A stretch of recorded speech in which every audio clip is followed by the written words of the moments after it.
ओम शांति। आज प्यारे बाप दादा के अनमोल मधुर महावाक्य हैं 25 जून 2026। आज की सारी मुरली में विशेष बाबा ने याद पर अटेंशन दिलाया।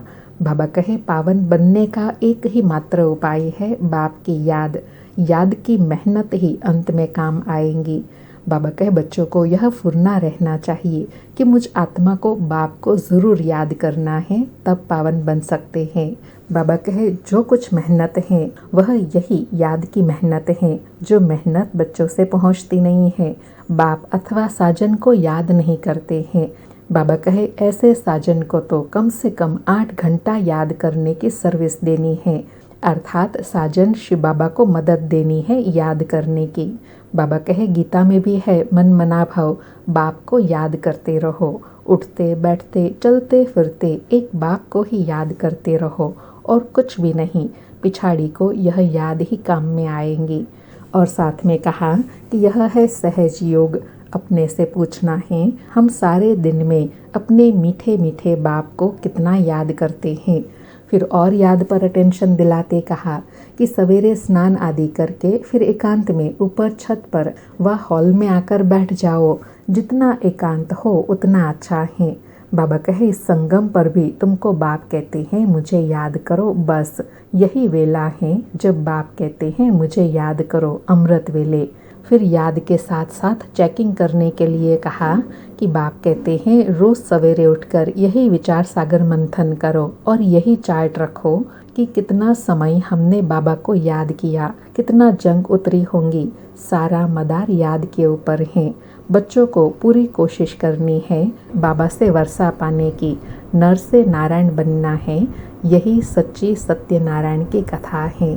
फिर और याद के लिए कहा कि बाप को याद ज़रूर करना है और पावन बनना है। बस याद नहीं करेंगे तो रावण से कहाँ न कहाँ धोखा खाते रहेंगे। इसलिए मूल बात बाप समझाते हैं याद की, और याद की विधि बताते कहा कि देह सहित देह के जो भी संबंध हैं उनको भूल अपने को आत्मा निश्चय करना है, नहीं तो फिर अंत में बहुत बहुत पछताएंगे, बहुत धोखा खाएंगे। फिर याद से प्राप्ति बताई कि एक बाप ही है जिसकी याद से ही तुम गोरा पावन स्वर्ग का मालिक बनते हो। और साथ में कहा शरीर निर्वाह अर्थ तुमको जो करना है सो करो। बाप तो सिर्फ कहते हैं मन मना भव, और कोई उपाय पावन बनने का है नहीं। बाबा कहे बाकी दिन में बहुत पाप होते रहते हैं, तो पुराने पाप भी बहुत है और जो नए पाप है उनको भी समाप्त करने के लिए याद में रहने की मेहनत करनी है। फिर अटेंशन दिलाते कहा कि बाहर के वाहियात संकल्पों को उड़ा दो, नहीं तो वायुमंडल खराब कर देते हैं। घर के धंधे धोरी के खेती बाड़ी आदि के संकल्प चलते रहेंगे। संकल्प चलते रहेंगे तो वायुमंडल को खराब कर देंगे। याद की मेहनत नहीं करेंगे तो विघ्न डालते रहेंगे। यह बहुत महीन बातें हैं। फिर वर्षे के लिए कहा कि बाप अभी ही वर्षा देते हैं, फिर आधा कल्प के लिए निश्चिंत हो जाते हैं। लौकिक बाप के फुरने और बेहद के बाप के फुरने में कितना अंतर है। शिव बाबा जानते हैं कि मेरे बच्चे सुखधाम शांति धाम में आराम से हैं, तो बाप फिर परम धाम में जाकर विश्रामी हो जाते हैं। और साथ में कहा कि जो सच्चा ब्राह्मण होगा उनको अच्छी रीति बुद्धि में ज्ञान बैठेगा, नहीं तो नहीं बैठेगा। याद टिकेंगी नहीं, सारा मदार बाप को याद करने पर है। फिर विशेष आत्मिक स्मृति के लिए कहा कि कोई भी आए तो उनको पहले पहले बोलो कि अल्फ को याद करो, और कोई टिक टिक नहीं करनी है, अर्थात और कोई बातों के विस्तार में नहीं जाना है। सिर्फ बोलो अपने को आत्मा समझ बाप को याद करो, यही अंदर घोटना है हम आत्मा हैं। गाते भी है ना तुलसीदास चंदन घिसे तिलक देत रघुवीर। यह वास्तव में अभी तुम्हारे संगम की आत्मिक स्मृति का यादगार है। बाबा कहे इसी आत्मिक स्मृति से ही तुमको राजाई का तिलक मिलेगा, डबल सरताज बनेंगे। फिर स्मृति दिलाई कि बाप कहते हैं एक तो बाप को पहचानना है और श्रीमत पर चलना है, एक बाप को याद करना है, अपने को आत्मा समझना है, सदा स्मृति रहे, अब हमको घर जाना है, यह शरीर छोड़ना है, बाकी टाइम सर्विस में लगाना है। फिर गुह्य सर्विस के लिए कहा कि लिखते हैं बाबा फलाना अच्छा प्रभावित हुआ, परंतु बाबा कहते हैं एक भी ऐसे नहीं लिखता कि बरोबर इस समय बेहद का बाप इस ब्रह्मा तन में आया हुआ है, उनसे ही स्वर्ग का वर्षा मिलता है। यह जब तक नहीं समझा तो बाबा समझ जाते हैं कि एक को भी निश्चय नहीं हुआ है, सिर्फ प्रभावित होते हैं। बाबा कहते हैं यह ज्ञान बहुत अच्छा है, लेकिन यह निश्चय नहीं होता है, यह नहीं समझते कि बाप वर्षा देने आए हैं, हमें भी वर्षा लेना है। फिर और याद में चेकिंग करने के लिए कहा कि हर एक अपने दिल से पूछे कि हम कहाँ तक बाप की याद में हर्षित रहते हैं। हम फिर से 100 देवता बनते हैं। ऐसे ऐसे अपने साथ एकांत में बैठ बातें करनी है। बाबा कहे ऐसे ऐसे चिंतन करो, ट्राई करके देखो, बाप को याद करते रहो तो बाप गारंटी देते हैं तुम आधा कल्प कभी नहीं रोएंगे। जो जितना मेहनत करते हैं अपने लिए करते हैं। अभी तुम माया रावण पर जीत पहनते हो, जो जितना मेहनत करते हैं अपने लिए ही करते हैं। और लास्ट में पढ़ाई और सेवा के लिए कहा कि हम अभी पढ़ते ही है नई दुनिया के लिए, और कोई ऐसी पाठशाला नहीं जहाँ भविष्य के लिए पढ़ाते हो। हाँ, जो बहुत दान पुण्य करते हैं तो राजा के पास जन्म लेते हैं, गोल्डन स्पून इन माउथ कहा जाता है ना। तो बाबा कहे वह तो एक जन्म के लिए है, तुमको तो 21 जन्म के लिए कोई दुख नहीं होगा, कभी बीमार नहीं पड़ेंगे। यहाँ है अल्पकाल के लिए राजाई, तुम्हारी है 21 जन्म के लिए। तो बाबा कहे बुद्धि से अच्छी रीति काम लेना है। और साथ में कहा कि कोई ने बहुत दान पुण्य आदि किया है, हॉस्पिटल आदि बनाते हैं, तब आयु बड़ी होती है। यहाँ तो योग से तुम एवर हेल्दी वेल्दी बनते हो, योग से तुम 21 जन्म के लिए शफा पाते हो, अर्थात बाबा से 21 जन्म के लिए ever healthy ever wealthy ever happy का वरदान मिल जाता है। सुनते हैं प्यारे बाप दादा के अनमोल मधुर महावाक्य। आज बाबा कहे मीठे बच्चे, पावन बनने का एकमात्र उपाय है बाप की याद, याद की मेहनत ही अंत में काम आएंगी। मीठे बच्चे, पावन बनने का एकमात्र उपाय है बाप की याद, याद की मेहनत ही अंत में काम आएंगी। आज मुरली से प्रश्न है, संगम पर कौन सा तिलक दो तो स्वर्ग की राजाई का तिलक मिल जाएगा।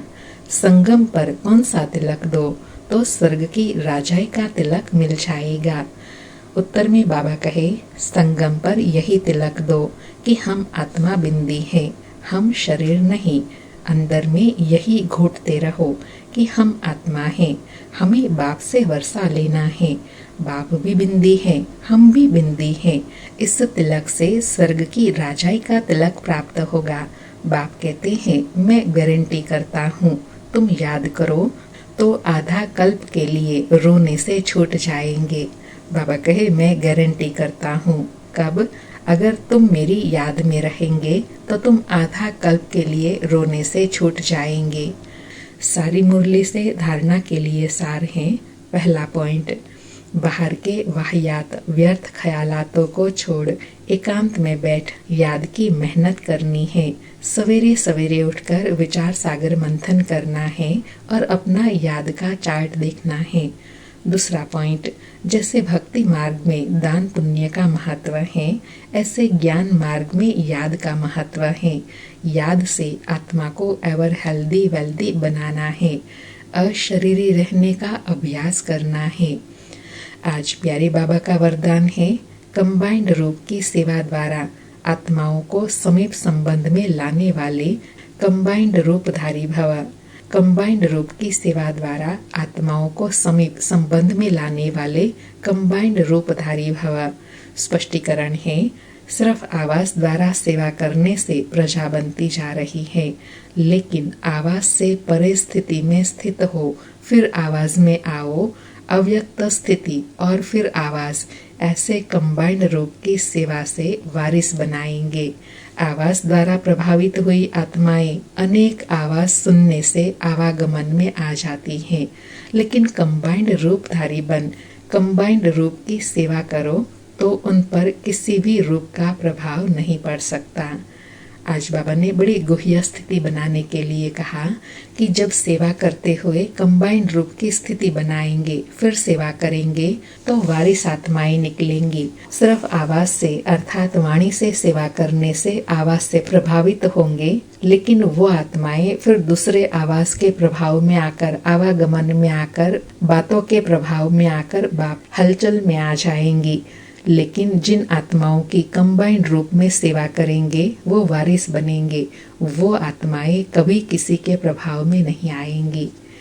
आज का स्लोगन है, साधनों में बेहद की वैराग वृत्ति की साधना मर्ज होने न दो। साधनों में बेहद की वैराग वृत्ति की साधना मर्ज होने न दो।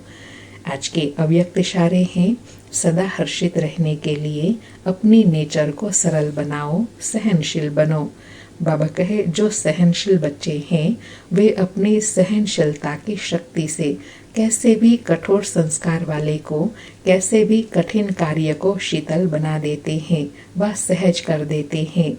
सहनशीलता के गुण वाला गंभीर होगा और गहराई में जाएगा, वह कभी घबराएगा नहीं, गहराई में जाकर सफलता प्राप्त करेगा। कौन सफलता प्राप्त करेंगे? जिनमें सहनशीलता का गुण है, साथ में गंभीरता, शीतलता का गुण वाले हैं, वह ज्ञान की गहराई में जाएंगे, वह कभी भी कोई भी बातों में घबराएंगे नहीं। अच्छा, ओम शांति। शुक्रिया बाबा, शुक्रिया।